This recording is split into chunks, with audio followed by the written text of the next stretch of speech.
நம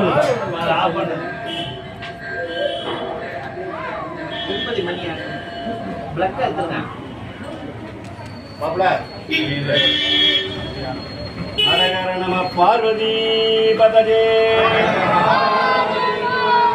பகவத் விநாயக மூர்த்திக்கே. இக்குடந்தை மாநகரினிலே ஸ்ரீ காசியை விட அதிகம் காட்டிய அருள்மிகு ஸ்ரீ பகவத் விநாயகர் ஆலயத்தில் வருஷா வருஷம் இளநீர் அபிஷேகம் 1008 பண்ணி கொண்டிருக்கிறார்கள்.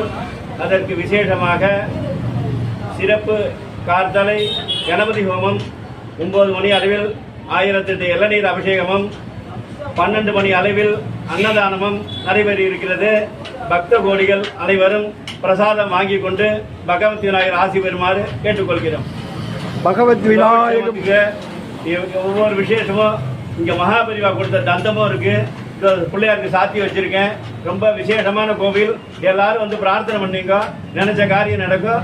இப்போ எல்லாருக்கும் அன்னதானம் பண்ண போறா, பிரார்த்தனை பண்ணீங்க, எல்லாம் வாங்கி பிரசாதம் வாங்கிக்கோ. பகவத் விநாயக மூர்த்திக்கு. சர்வே ஜனா சுகினோ பவந்தோ சன்மங்களானி பவந்தோ. எல்லாம் அன்னதானம் பகவத் பிள்ளையார் அனுபவத்துல எங்க சுரேஷ் அண்ணா அவருடைய பெரும் முயற்சியில தாமா எல்லாருடைய தர்மேஸ்வரர் முன்னணியில அன்னதானம் நடைபெற உள்ளது.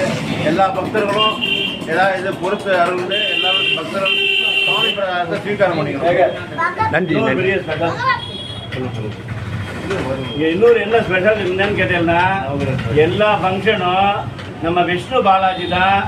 விநாயகர் சதுர்த்தி 10 நாளும் உடனே அன்னதானம், வருஷ பிறப்பு, மாதம் ஒவ்வொரு ஃபங்க்ஷன் வச்சு இங்கே விசேஷமாக பண்ணிட்டு இருக்கா. விஷ்ணு பாலாஜி இன்னும் விடுபடி வாழணும். சீக்கிரம் விவாகமும் ஆகணும். சீக்கிரம் விவாகம் ஆகணும். நினைச்சது பண்ணிக்கணும். அவ்வளோதான். நினைச்சது அவ்வளோதான். எல்லாரும் உயிரையும் வாங்கி பகவத் விநாயகர்.